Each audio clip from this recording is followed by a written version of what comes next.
I sold my wedding ring last Tuesday. 43 years of marriage, reduced to $800 in cash that I clutched in my trembling hands as I stood outside a phone store I didn't even know how to enter. The young man behind the counter looked at me like I was a relic from another century when I asked him to help me buy a phone, the kind my son might actually answer. But here's what that clerk didn't know, what nobody knew. I wasn't just buying a phone. I was buying one last chance to hear the voice of a son who had erased me from his life so completely that I'd become a ghost in my own story.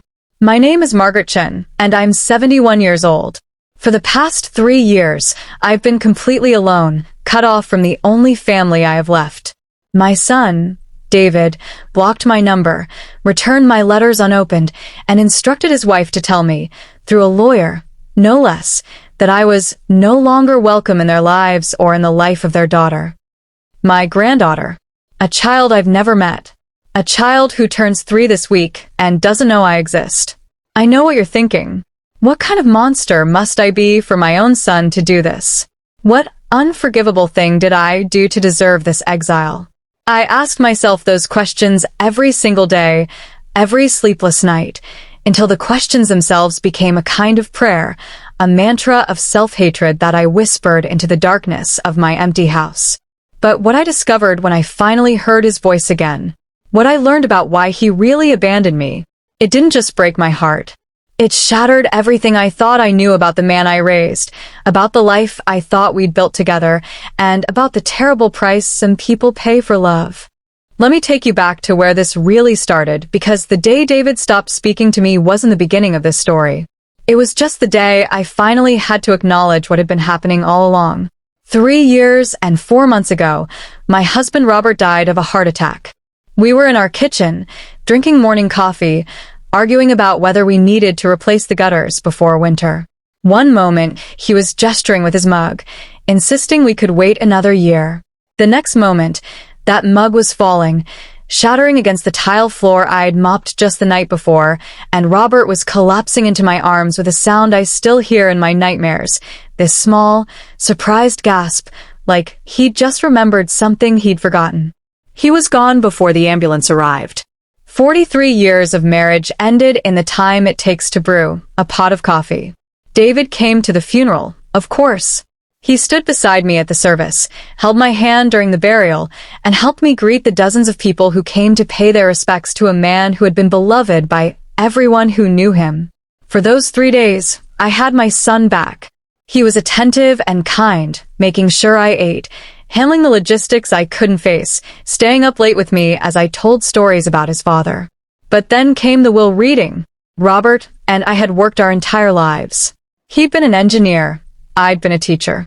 We'd saved carefully, invested wisely, and by the time Robert died, we had a comfortable nest egg, not a fortune, but enough for me to live on without worry and still leave something substantial for David when my time came. The lawyer read through the details. The house was mine, free and clear.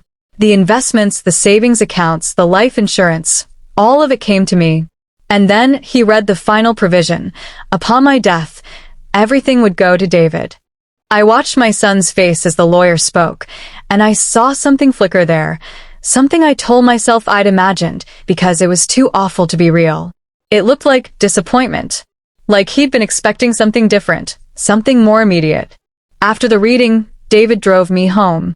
We sat in my kitchen, the same kitchen where Robert had died, where I'd scrubbed his coffee stains from the grout because I couldn't bear to see them, and David asked me what I planned to do with the house. I told him I planned to stay in it. It was my home, after all. The place where I'd raised him, where every room held memories of the family we'd been. He suggested I should consider selling it. The neighborhood was valuable now, he said. I could downsize to a condo, something easier to maintain. The money from the sale could be invested, could grow. It would be smarter, more practical. I told him I wasn't ready.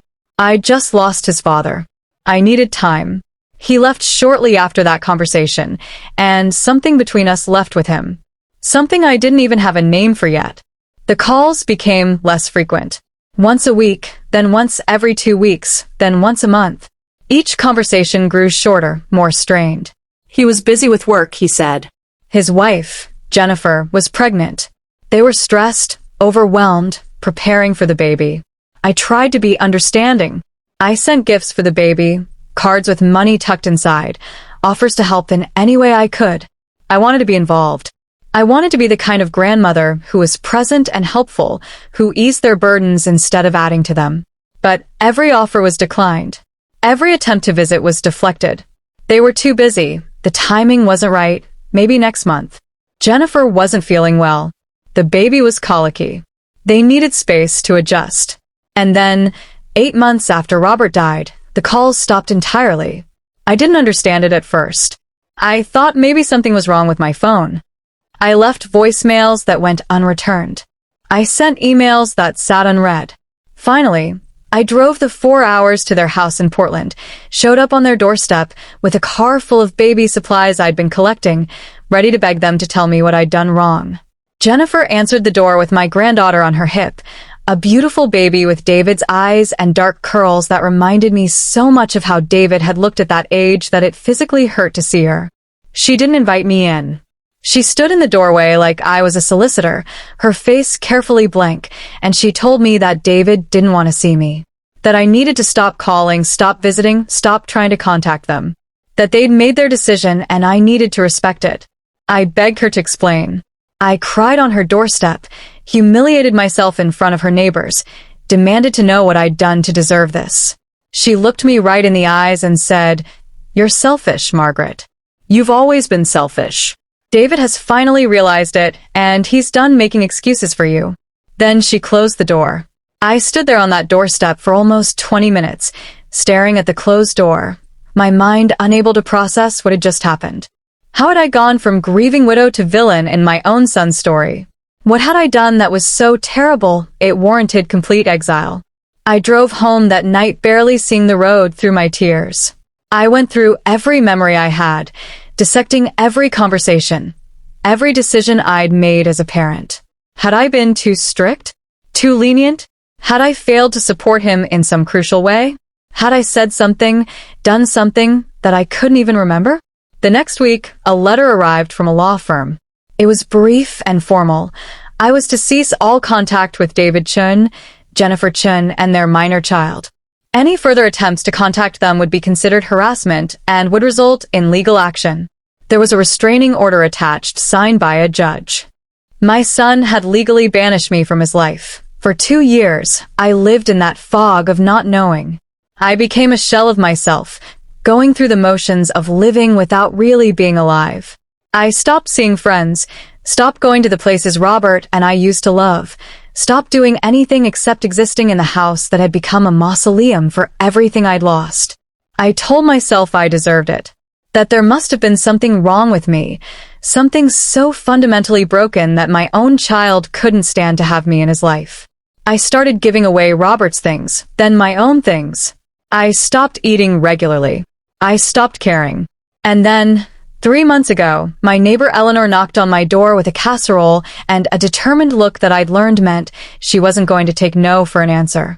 She sat me down at my kitchen table and told me she'd run into an old friend of hers, a woman named Patricia Holloway, who happened to work as a paralegal at a law firm in Portland. The same law firm that had sent me that letter. Patricia had mentioned seeing my name on some documents. She'd remembered Eleanor talking about me, about Robert's death, about my son cutting me off. And because Patricia was the kind of person who believed in justice more than confidentiality agreements, she'd done some digging. What Eleanor told me next made my blood run cold.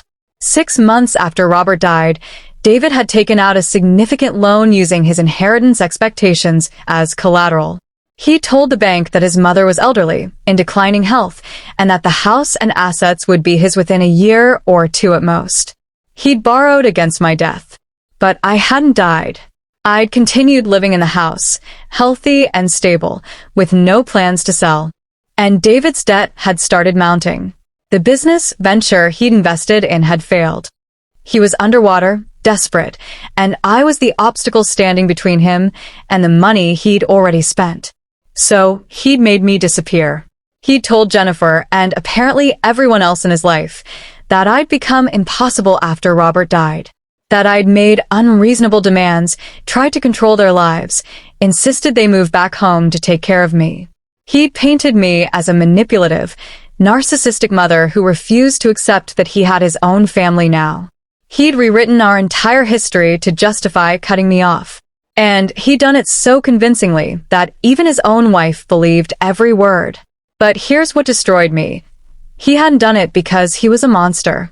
He'd done it because he was desperate, because he'd made terrible mistakes and needed someone to blame, and because it was easier to erase me than to face what he'd become. I could have confronted him then. Could have shown up with the truth, exposed his lies, demanded he acknowledge what he'd done. But I didn't. Because I understood something that night that changed everything.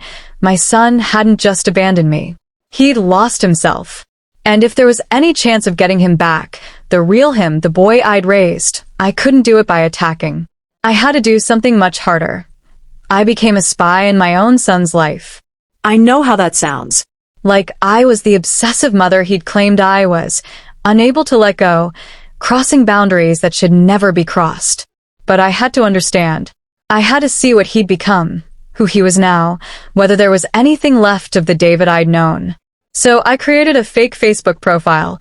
Eleanor's teenage grandson helped me, bless him, and I started following David's life through the carefully curated window of social media.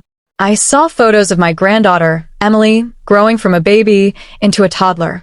I watched her take her first steps in a video that David captioned, "Best day ever," while I cried alone in my dark living room. I saw posts about their struggles too. Jennifer wrote about the stress of David's long work hours, about feeling like a single parent sometimes. David posted vague things about tough times and fighting through adversity and doing whatever it takes for family. The comment section was always full of supportive friends telling him how strong he was, what a good father, what a hard worker. No one questioned the narrative he'd built. No one asked about his mother. I'd been successfully erased. But I also started to see cracks. David looked tired in the photos, older than his 38 years. There were arguments captured in the backgrounds of Jennifer's videos, raised voices that cut off when she remembered she was recording. There were mentions of missing payments, of Jennifer's family helping out one more time, of David working a second job on weekends. They were drowning. And I was the life raft they refused to grab because they'd convinced themselves I was an anchor. I spent weeks wrestling with what to do. Part of me wanted to let them sink. Let David face the consequences of his choices without me there to save him. Let him learn that cutting me off hadn't solved his problems, had maybe even made them worse. But I couldn't. Because despite everything, despite the abandonment and the lies and the legal letters, he was still my son. And Emily was still my granddaughter. And I'd spent 2 years being angry and hurt, and I was tired of it. Tired of the weight of it, the way it had hollowed me out from the inside. So I did something I never thought I'd do. I hired a private investigator. His name was Marcus Webb, a retired police detective who came recommended by Eleanor's nephew. I told him everything about David, about the loan, about the 3 years of silence. I asked him to find out exactly how bad things had gotten, what David's real financial situation was, whether there was anything I needed to know. What Marcus found was worse than I'd imagined. David hadn't just taken out one loan. He'd taken out 3. The first one, the big one against his inheritance, had been for a business, a tech startup that was supposed to revolutionize something or other. That had failed spectacularly within 8 months. But instead of cutting his losses, David had doubled down. He'd taken out a second loan, this one secured against his house, to invest in cryptocurrency on the advice of a friend who'd promised guaranteed returns. He'd lost almost everything when the market crashed. And then, in a final desperate attempt to fix things, he'd borrowed money from a private lender, the kind with interest rates that should be illegal and collection methods that definitely were. He owed almost $400,000. His house was in pre-foreclosure. Jennifer's family had been making their mortgage payments for the past 6 months, but they'd finally cut them off, exhausted by David's promises that he'd turn things around. He was 45 days away from losing everything. And he still hadn't told Jennifer the full truth. She knew things were bad, but she didn't know how bad. She didn't know about the private lender, didn't know that the men who'd shown up at their house last month claiming to be business associates were actually there to collect. Marcus showed me photos of David leaving a pawn shop with a bag of Jennifer's jewelry. He showed me credit card statements for cash advances, for gambling websites, for increasingly desperate attempts to win back what he'd lost. My son had become someone I didn't recognize. Someone who lied to his wife, who stole from her, who put his family at risk because he couldn't face his own failures. And the worst part? I saw myself in him. I saw the way Robert and I had always rushed to fix his problems, to smooth over his mistakes, to make sure he never had to face real consequences. We thought we were protecting him, preparing him for success. Instead, we created someone who couldn't handle failure, who would do anything to avoid admitting he was wrong. I sat in Marcus's office with those files spread in front of me, and I understood something profound. If I gave David money now, if I swooped in and saved him from this mess, I wouldn't be saving him at all. I'd be enabling him to keep making the same mistakes, keep lying to himself and everyone else, keep running from the truth. But if I did nothing, Emily would suffer. Jennifer would suffer. And yes, David would suffer in ways that might break him beyond repair. So I had to find a third option. Something that would save my granddaughter, support Jennifer, and force David to face what he'd done. To me, to them, to himself. I called Marcus back and told him I needed him to do something else for me. Something that would make him uncomfortable, that would test the boundaries of his professional ethics. He listened to my plan in silence, and when I finished, he looked at me for a long moment before he said, "Mrs. Chen, this is either the most compassionate thing I've ever seen or the cruelest. I genuinely can't tell which." I told him, maybe it's both. Maybe that's what real love looks like sometimes. The plan was simple in concept, devastating in execution. First, I contacted a lawyer, not the one who'd sent me that restraining order, but a different one, someone who specialized in family law and estate planning. I had him draw up papers transferring the deed of my house to a trust, with specific instructions about how it could be used and who would benefit. Then I contacted Jennifer's mother, Linda, through a mutual friend from the old neighborhood.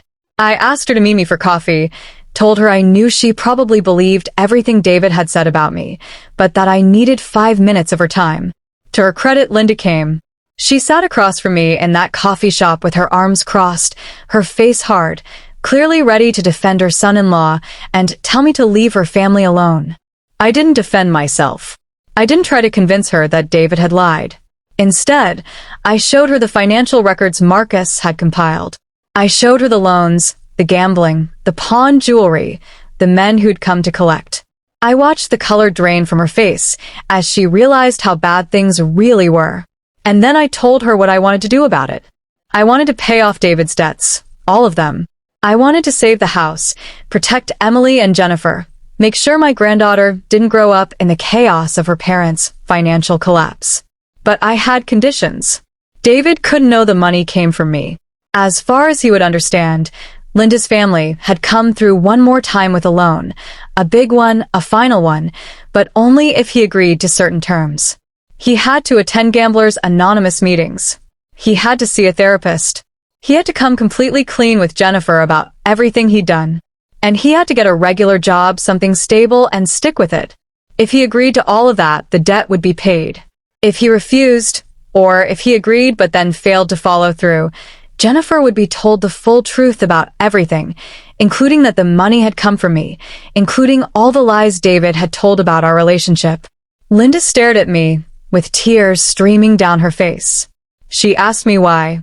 Why would I do this for a son who'd treated me so cruelly, who'd cut me out of his life and poisoned everyone against me? I told her the truth. Because he's my son.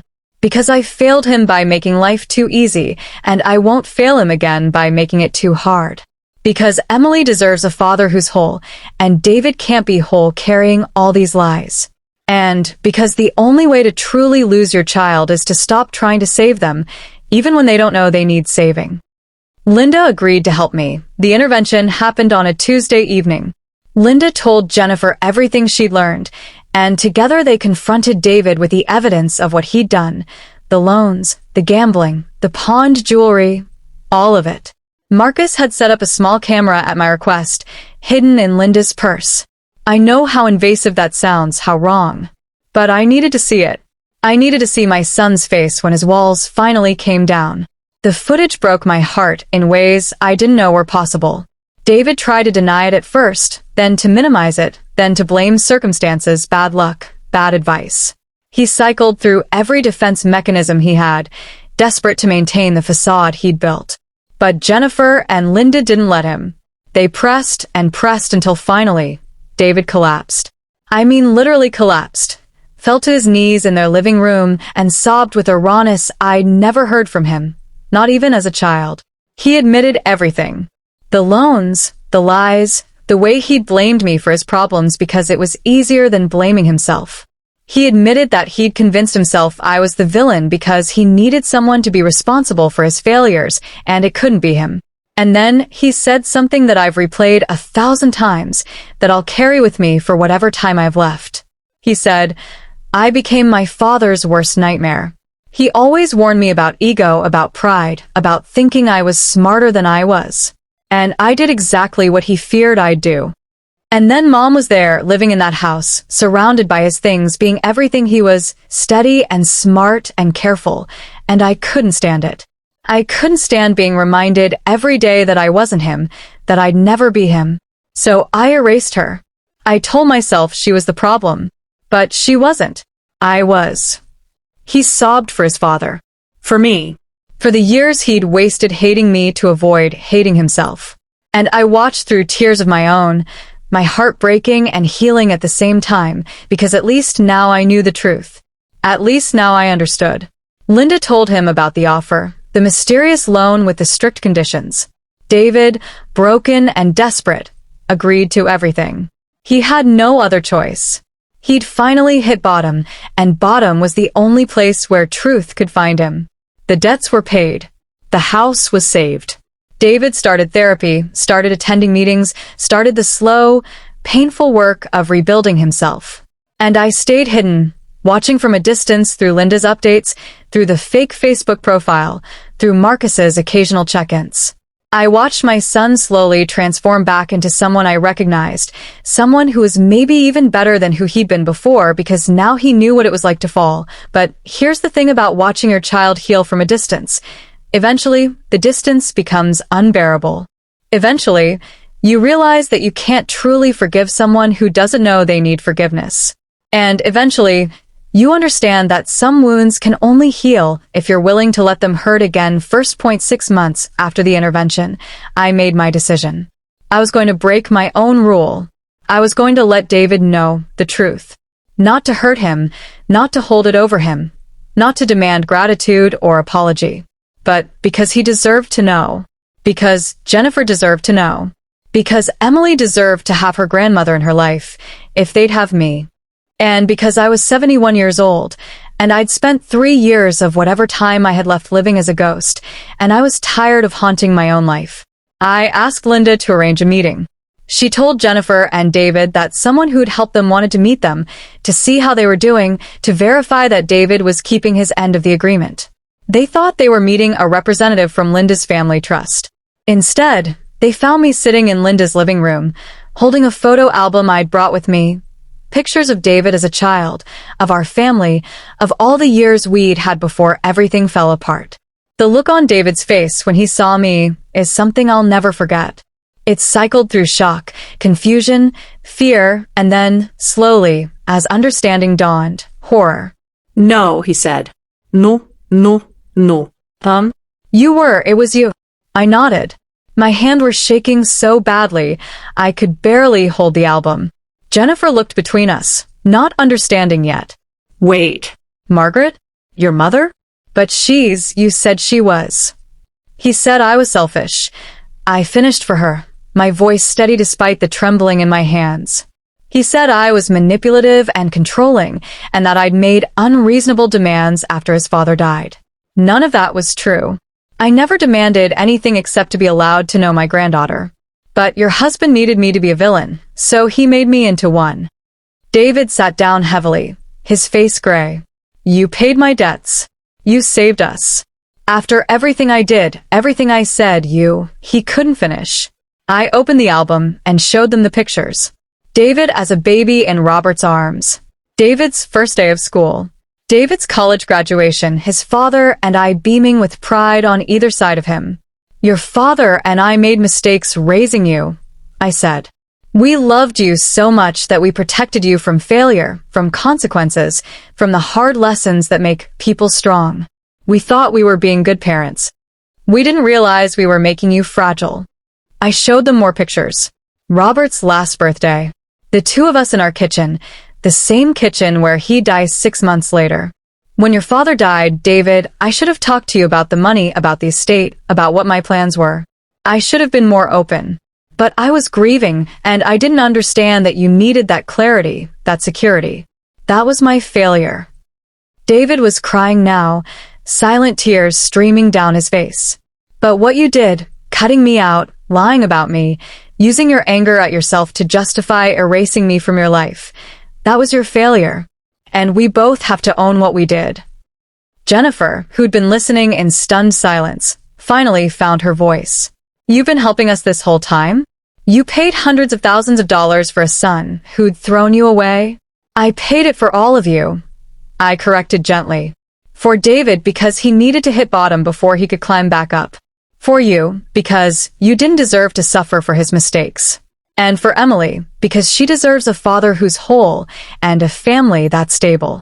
I pulled out the final item I brought, a small envelope, the same kind Robert had used for his handwritten notes. But also for this. Inside was a letter, written in Robert's handwriting. I'd found it 6 months ago while finally going through his desk, hidden in a file folder labeled for David when he's ready. Robert had written it 2 years before he died, during a period when David was going through a rough patch at work and had been unusually short-tempered with us. My husband, always so perceptive, had sensed something shifting in our son. I'd read it 100 times, but I read it aloud now, in Linda's living room, with David and Jennifer listening. David, if you're reading this, it means I'm gone. I hope I got many more years with you, but if not, I want you to know a few things. First, failure is not a reflection of your worth. I've watched you your whole life running from it, terrified of it, and I blame myself for that. Your mother and I made life too easy for you because we loved you so much. But easy isn't always kind. Second, your mother is the strongest person I've ever known. She taught for 30 years, raising you while teaching other people's children, and she never once complained. When things got hard, she got harder. I hope you inherited that from her. I hope you'll remember it when life tests you. Third, pride is the most expensive luxury a person can afford. It will cost you everything if you let it. And it will convince you that everyone else is the problem while you're actually the one standing in your own way. And finally, if you ever find yourself lost, if you ever push away the people who love you because it's easier than facing yourself, know this. Your mother will still be there. She will always be there. Don't take so long coming back to her that you miss your chance. I love you, son. Be brave enough to be imperfect. That's where real strength lives. Dad. The room was silent except for David sobbing. He'd put his head in his hands, his shoulders shaking with the weight of everything he'd lost, everything he'd almost destroyed. I'm so sorry, he finally managed. Mom, I'm so... God, I don't even know how to... I set down the album and moved to sit beside him. I took his hands in mine, the same hands I'd held when he was born, when he learned to walk, when his father had died. I know, I said simply. I know you're sorry, and I forgive you. But David, you have to forgive yourself too. You have to forgive the person you were and become the person you want to be. For Emily. For Jennifer. For yourself. It's been 3 months since that day in Linda's living room. 3 months of slow, careful rebuilding. Of family dinners that are sometimes awkward but getting easier. Of David in therapy doing the hard work of understanding why he made the choices he did. Of Jennifer learning to trust him again, one day at a time. And of me finally getting to know my granddaughter. Emily calls me Grandma Maggie. She doesn't know about the years I missed, about the abandonment and the pain. She just knows that I'm the grandma who makes cookies every Tuesday, who reads her stories about princesses and dragons, who loves her unconditionally. Last week, she asked me about the wedding ring I'm not wearing anymore. I told her the truth, that I sold it to buy something very important. "What did you buy?" she asked, her 3-year-old eyes wide with curiosity. I looked at her, at David and Jennifer sitting together on the couch, at the family that had been broken and was slowly becoming whole again, and I smiled. "A chance," I told her. I bought a chance to hear my son's voice again. She didn't understand, of course. But someday maybe she will. Someday, maybe she'll understand that love isn't about holding on tightly to the people who hurt you. It's about loving them enough to let them go, to let them fall, to let them find their own way back, and being there when they finally do. Final hook and lesson. People ask me if I regret it. If I regret spending so much money, so much time, so much of my heart on a son who'd throw me away. If I regret not just moving on, finding my own happiness, letting him live with his choices. And here's what I tell them. I regret nothing. Because the alternative was spending the rest of my life wondering what if? What if I'd tried harder? What if I'd been braver? What if I'd loved him enough to save him even when he didn't want to be saved? I sold my wedding ring, 43 years of marriage, a lifetime of memories, for $800 and a phone I hoped my son might answer. It seemed like such a small, desperate thing at the time. But that ring, that phone, that call I never got to make, they were just symbols of a much bigger truth. Sometimes the most valuable things we own are worth sacrificing for the chance, just the chance, to save the people we love. Not to control them, not to fix them, but to be there when they're finally ready to save themselves. My name is Margaret Chen. I'm 71 years old. I have a son who's learning to be whole again, a daughter-in-law who's learning to trust again, and a granddaughter who will never know what it's like to grow up without her grandmother. And that wedding ring? I don't miss it, because I got something infinitely more valuable in return. I got my family back. Some voices stay silent for years, but here, every story finds its sound. Like, subscribe, and stay with the silent parents.